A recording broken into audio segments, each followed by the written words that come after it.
मुंबई की भीगी सड़कों पर जहां हर शाम जिंदगी की रफ्तार थम सी जाती है, वहीं फुटपाथ के एक कोने में बैठी थी राधा, एक माँ, एक भिखारिन, लेकिन सबसे पहले एक इंसान।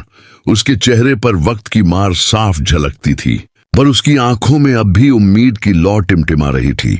उसके पास न छत थी न सुरक्षा, बस एक टूटी फूटी झोपड़ी और 5 साल का बेटा गोपाल। वही उसका संसार था। दिन भर भीख मांगने के बाद अगर किस्मत साथ देती तो शाम को दोनों को एक रोटी नसीब हो जाती। लेकिन राधा कभी शिकायत नहीं करती थी, क्योंकि उसे लगता था कि भगवान हर भूखे पेट की सुनता है। बस थोड़ी देर लगती है। उस शाम आसमान में काले बादल घिर आए थे, लोग अपने घरों की तरफ भाग रहे थे, लेकिन राधा वहीं अपनी झोपड़ी के बाहर बैठी थी। गोपाल उसकी गोद में सो रहा था।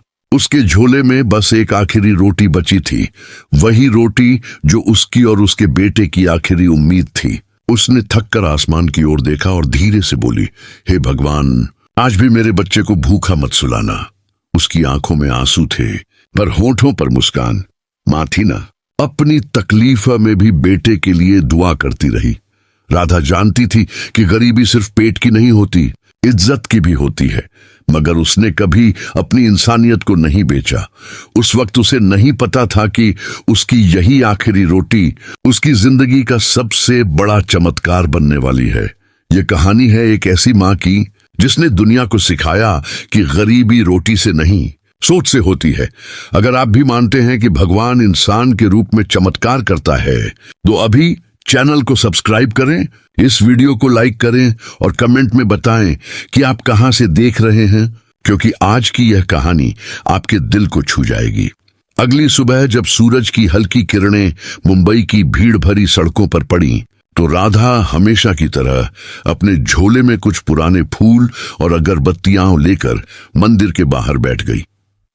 उसने गोपाल को अपने पास बिठाया, बालों में उंगलियां फेरी और मुस्कुराकर कहा, आज कुछ अच्छा जरूर होगा बेटा, मां का दिल कह रहा है। गोपाल हंस पड़ा। उसकी मासूम हंसी में भूख की कसक कहीं छिप गई थी। दिन धीरे धीरे बीत रहा था, पर राधा के हाथ में कुछ नहीं आया। मंदिर के बाहर भीड़ थी, लेकिन किसी की नजर उस पर नहीं पड़ी।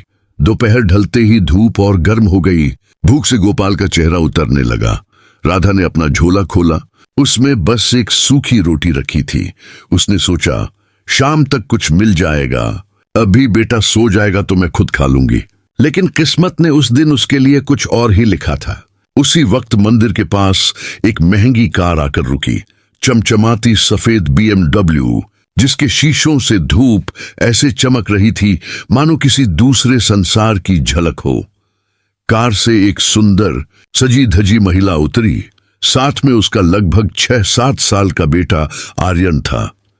आर्यन के हाथ में चॉकलेट थी, लेकिन उसकी नजर मंदिर के बाहर बैठे बच्चों पर गई जो रंग बिरंगे गुब्बारे बेच रहे थे।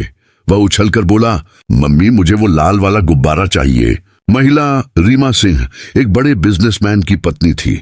उसके पास सब कुछ था, दौलत, नाम, शोहरत, मगर वक्त की कमी थी।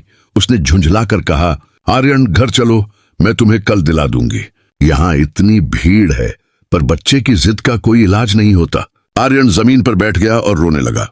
राधा ने यह सब देखा। उसका दिल मां की तरह पिघल गया। वह धीरे धीरे उठी, अपने फटे आंचल से गोपाल के सिर पर हाथ फेरा और उस बच्चे के पास चली गई। मुस्कुराते हुए उसने गुब्बारा वाले से कहा, भैया, एक लाल गुब्बारा देना, इस बच्चे को बहुत पसंद है। उसने अपने झोले से 2 सिक्के निकाले, जो शायद आज की उसकी आखिरी उम्मीद थी। गुब्बारा लेकर उसने आर्यन की ओर बढ़ाया और कहा, लो बेटा, अब तो मुस्कुरा दो। आर्यन की आंखों में चमक आ गई। उसने तुरंत गुब्बारा पकड़ लिया, पर तभी उसने मुंह बनाते हुए कहा, मम्मी, मुझे भूख लगी है। रीमा ने घड़ी देखी और बोली, घर पहुंचकर खा लेना बेटा, यहाँ कुछ साफ नहीं मिलेगा।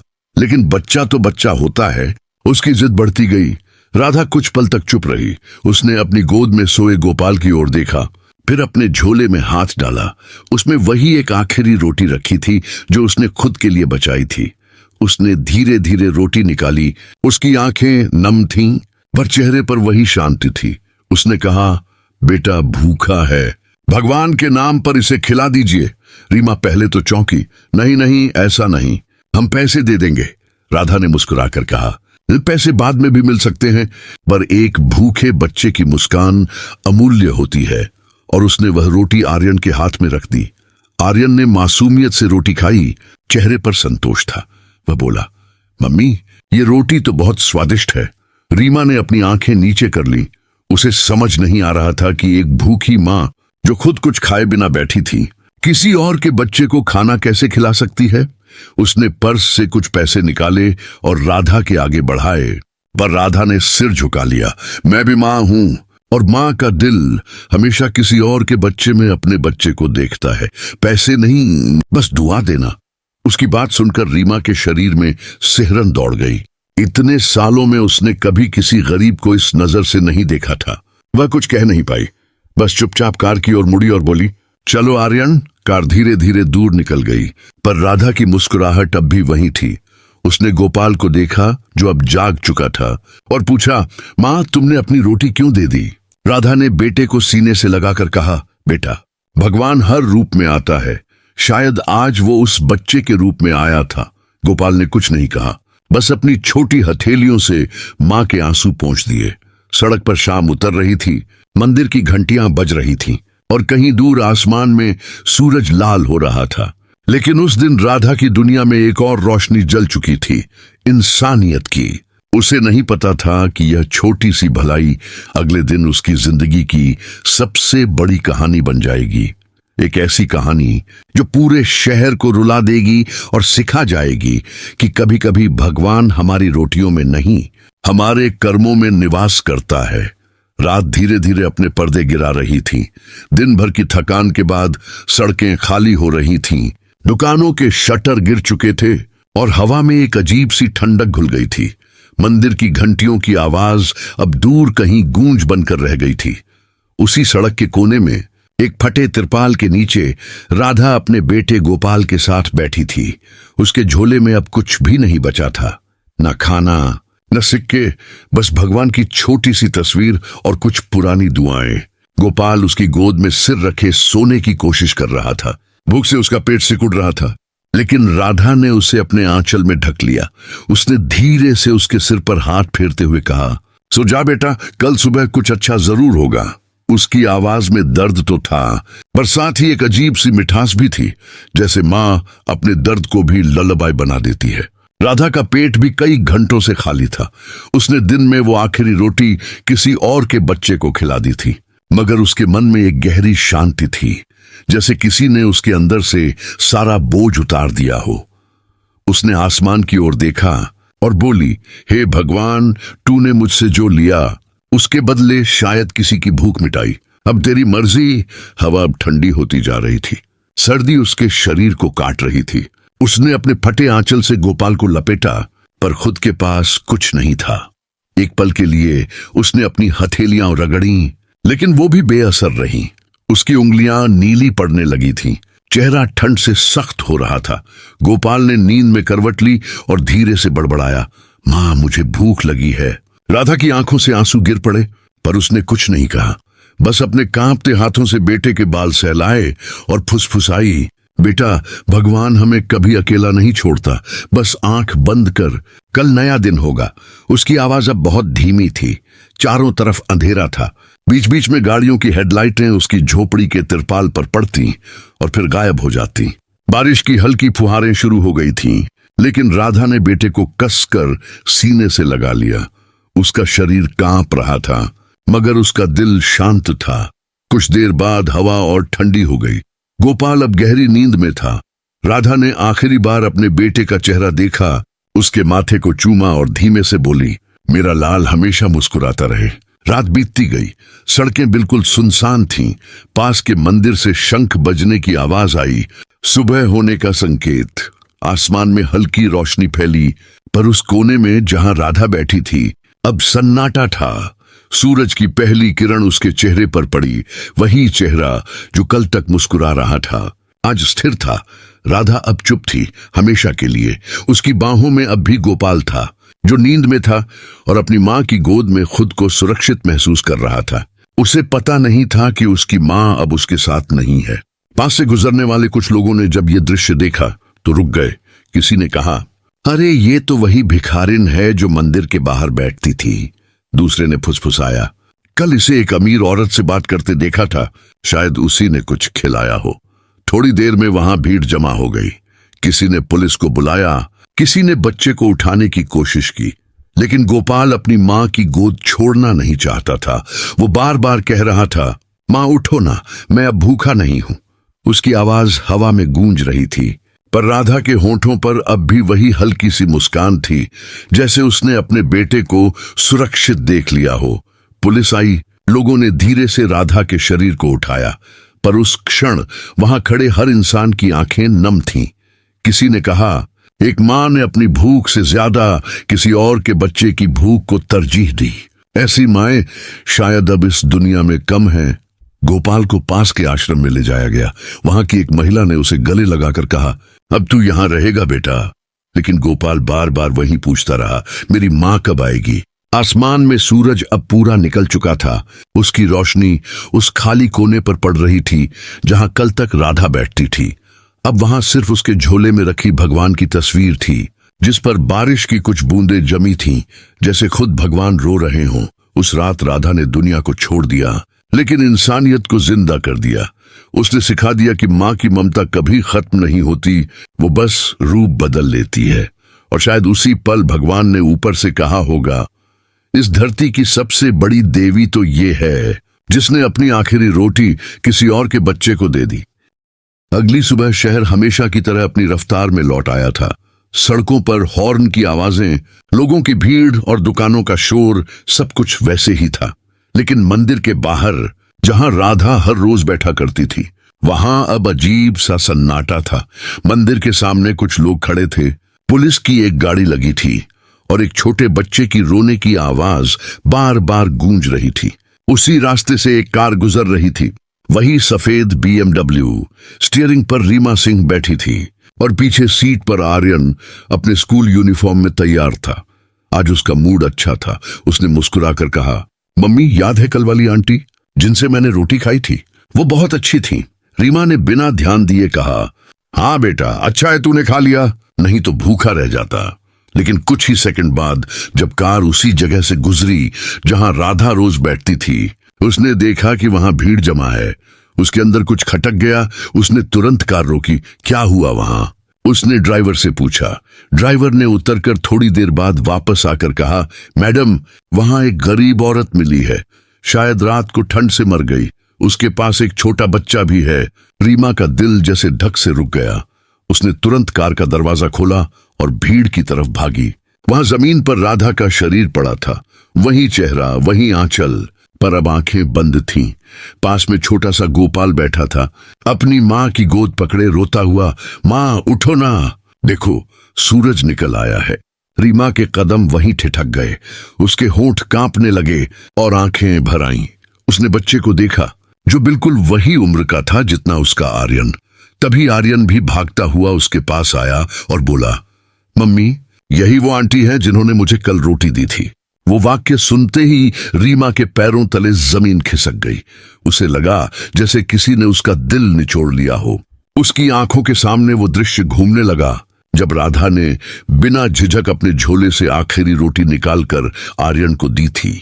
वो मुस्कान, वो नजरिया, वो ममता, और अब वही औरत इस ठंडी सड़क पर हमेशा के लिए सो गई थी।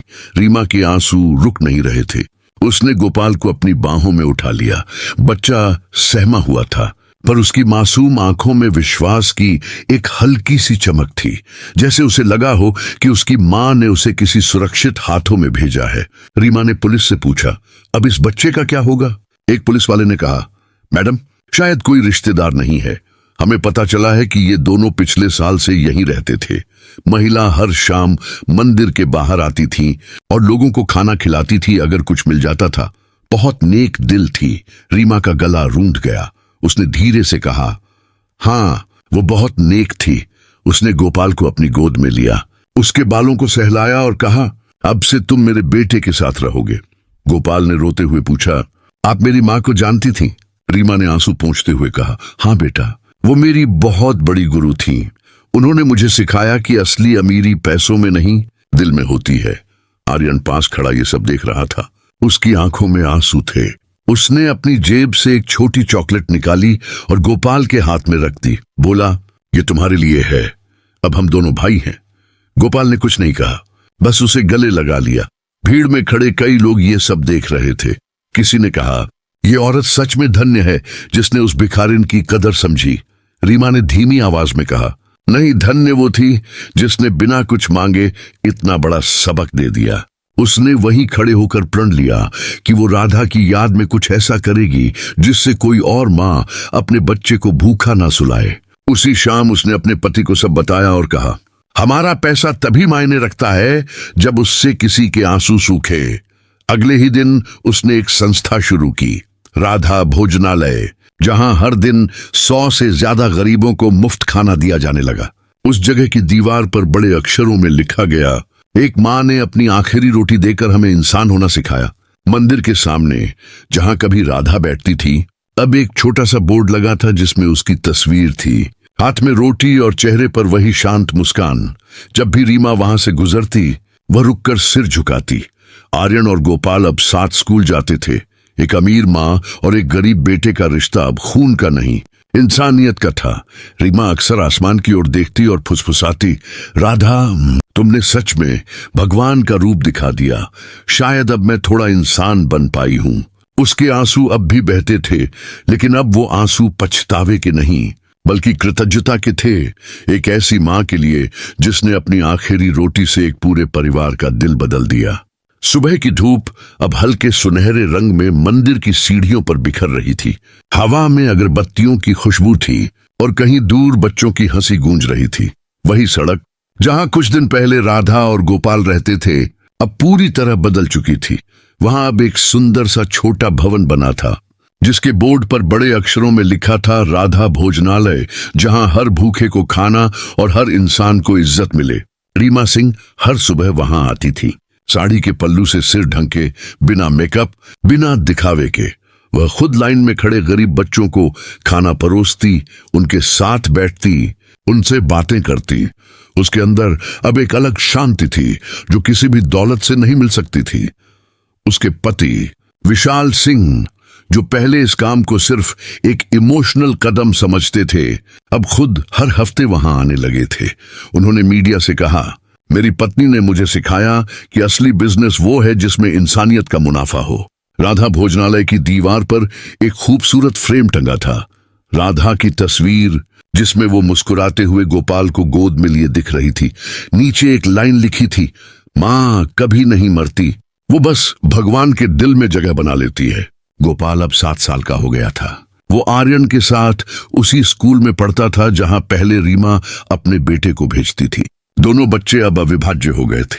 स्कूल की प्रिंसिपल ने एक बार रीमा से कहा, आपके दोनों बेटे बिल्कुल एक जैसे हैं। रीमा मुस्कुराई और बोली, हाँ, फर्क बस इतना है, एक मुझे भगवान ने दिया और दूसरा मुझे भगवान ने भेजा। गोपाल अब हर शाम स्कूल से लौटकर राधा भोजनालय जाता, वहां आने वाले गरीब बच्चों के साथ खेलता और उन्हें खाना खिलाने में मदद करता। उसे लगता था जैसे वो अपनी माँ की अधूरी सेवा पूरी कर रहा हो। हर बार जब कोई बच्चा उससे कहता, ए भाई, रोटी बहुत स्वादिष्ट है, तो गोपाल मुस्कुरा देता, क्योंकि उसे पता था उसकी माँ की आत्मा वहीं कहीं मुस्कुरा रही है। एक दिन भोजनालय में एक बुजुर्ग आदमी आया। उसके कपड़े मैले थे, चेहरा थका हुआ, पर आंखों में कृतज्ञता थी। उसने रीमा से कहा, बेटी, आज 2 दिन बाद पेट भर खाना मिला है। कौन थी वो औरत जिसके नाम पर ये जगह बनी है? रीमा ने आंसू रोकते हुए कहा, वो एक माँ थी जिसने अपनी आखिरी रोटी किसी और के बच्चे को खिला दी। उसी की दुआ से आज यहाँ कोई भूखा नहीं सोता। वृद्ध ने सिर झुकाया और बोला, ईश्वर उसे अपने पास रखे, ऐसी आत्माएं बहुत कम होती हैं। रीमा की आंखें आसमान की ओर उठ गईं। उसे लगा जैसे राधा वहीं से देख रही हो, अपनी सादगी भरी मुस्कान के साथ। उस शाम रीमा ने आर्यन और गोपाल दोनों को अपने पास बिठाया। उसने कहा, बेटो, आज मैं तुम्हें एक बात बताना चाहती हूँ। जब भगवान हमसे कुछ छीनता है तो वो हमें कुछ और बड़ा देने की तैयारी करता है। राधा ने अपनी रोटी खोई, पर उसने एक पूरी दुनिया को इंसानियत देना सिखाया। गोपाल ने माँ के हाथ पकड़ते हुए कहा, माँ, मैं बड़ा होकर राधा भोजनालय की ओर शाखाएं खोलूंगा ताकि कोई बच्चा भूखा ना सोए। रीमा ने उसकी आंखों में देखा, वही चमक, वही मासूमियत, वही जिद, बिल्कुल उसकी असली माँ जैसी। उसने उसे सीने से लगा लिया और बोली, बेटा, तेरी माँ गर्व महसूस कर रही होगी। वक्त बीतता गया। राधा भोजनालय का नाम पूरे शहर में फैल गया। न्यूज चैनल्स, अखबार, सोशल मीडिया, हर जगह एक ही बात थी। एक भिखारी माँ ने जो किया, उसने पूरे समाज की सोच बदल दी। लोग वहां सिर्फ खाना खाने नहीं, बल्कि अपनी आत्मा को सुकून देने आते थे। कोई दान देने आता, कोई कहानी सुनाने। और दीवार पर टंगी राधा की मुस्कान हर आने वाले को याद दिलाती थी कि भलाई के लिए बड़ा होना जरूरी नहीं, बस दिल बड़ा होना चाहिए। एक शाम जब सब लोग जा चुके थे, रीमा मंदिर के पास उस पुराने कोने में गई जहां राधा की झोपड़ी हुआ करती थी। वहां अब सिर्फ एक छोटा पत्थर रखा था, जिस पर लिखा था, यहीं बैठी थी वो मां जिसने इंसानियत को फिर से जिंदा किया। रीमा घुटनों के बल बैठी, हाथ जोड़कर बोली, राधा, तूने मुझे भगवान से नहीं, खुद से मिलवाया। तूने सिखाया कि जो दर्द हमें तोड़ता है वही हमें इंसान बनाता है। हवा चली और राधा की तस्वीर पर टंगे फूल हिलने लगे, जैसे उसने रीमा की बात सुन ली हो। आसमान में उस वक्त हल्की बारिश शुरू हो गई और मंदिर की घंटियां बज उठी। गोपाल दूर से दौड़ता हुआ आया, बोला, माँ, बारिश आ गई, चलो घर चलें। रीमा ने मुस्कुराकर आसमान की ओर देखा और कहा, हाँ बेटा, अब घर चलें, क्योंकि राधा की तरह हर माँ का घर यही है जहां इंसानियत जिंदा रहती है। उस रात जब सब सो गए, मंदिर के बाहर वही तख्ती चुपचाप चमक रही थी। एक माँ ने अपनी आखिरी रोटी से हमें इंसान होना सिखाया, और शायद ऊपर आसमान में राधा सचमुच मुस्कुरा रही थी, अपने दोनों बेटों को साथ देखकर, अपनी अधूरी कहानी को पूरा होते हुए देखकर।